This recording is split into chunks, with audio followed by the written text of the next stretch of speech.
Well, good team basketball led to a great bounce back win. Here's the review. Hey, what's up, everybody? It's Drew, better known as RockChalk01, and today, yesterday, whenever you're watching this, the fourth ranked Kansas Jayhawks were back in the ESPN Events Invitational for the third place match as they took on Iona and got a commanding win by a final score of 96-83. After the heartbreaking loss to Dayton, uh, KU bounced back and did some very, very good things against an incredible Rick Pitino-led Iona team.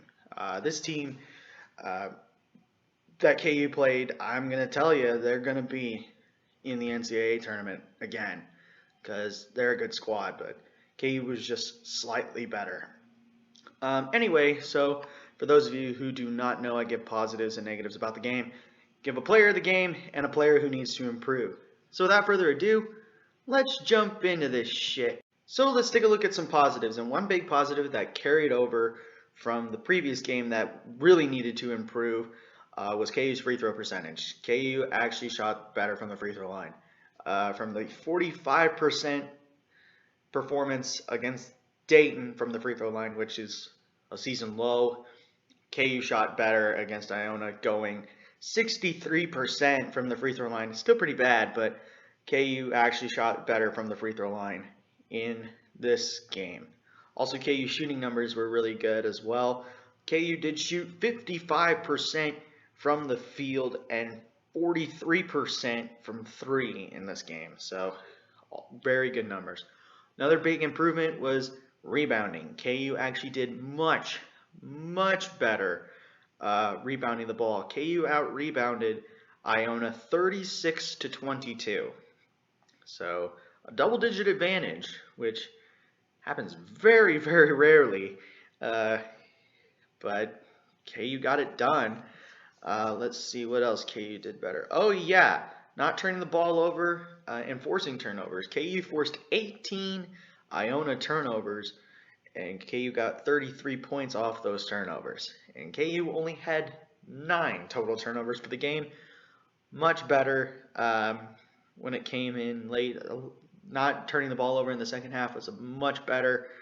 But yeah, points off turnovers, KU led that category 33-10. Points in the paint was a big difference in this ball game. And that's the big positive that I got out of it was KU had 58 points in the paint to Iona's 22. And then second chance points, KU had 22, Iona had 14. So good numbers there. One thing, and this is probably the only thing that I really say that needs to improve, is second half defense. And that was the struggle in this game because Iona ended up coming back and getting it very, very close late because they shot out of their minds.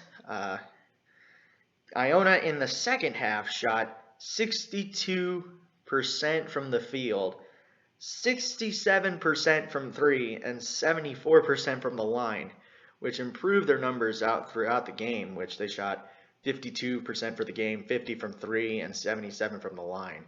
So just being an all-around defensive team. I know we force turnovers, but we got to do better when they're putting up shots in both halves. Because in the first half, we did great. 42%, 30 from three. But then when it got to the second half, those numbers went into Iona's favor. And they cut it close. So that's the only real thing that is a negative was the second half defense. So other than that, felt pretty good about it. So those were my positives and negatives. For the second game in a row, my player of the game is Christian Brown. And after having a great game against Dayton, he had another great one here against Iona. 18 points, 7 rebounds, 4 assists, 2 steals, and a block in 34 minutes of play. Not only that, but he actually shot the ball outside of 5 feet, which was good. He started getting that confidence back and ended up shooting well, shot 8 of 15 from the field, 2 of 5 from 3. So, him shooting 5 threes a game, I'll take it. I'll take it because there's a couple games where he really didn't shoot much from the 3-point line, and I think he lost a lot of his confidence. But now he's actually gained a lot of it back, and it helped. So Christian's my player of the game, but there's other guys around there that could have been it. One of them could have been Ochai Agbaji. He had 17 points, 5 rebounds, 3 assists, and 2 steals. Also could have gave it to David McCormick, who had a really good game after being non-existent in the last couple. He had 13 points, 5 rebounds, 2 steals.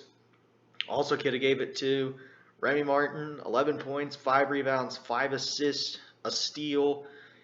And also could have gave it to Mitch Lightfoot, 10 points, 6 rebounds, and an assist.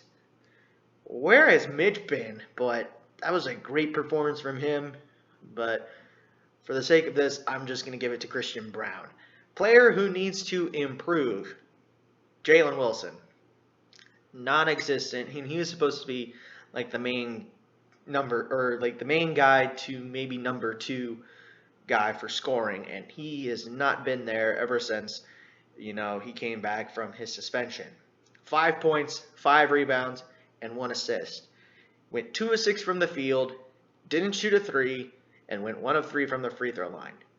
He is, without a doubt, the worst free throw shooter on this team. And I haven't seen the walk-on shoot a free throw. So the walk-ons could be worse, but the ones who play, he's the worst.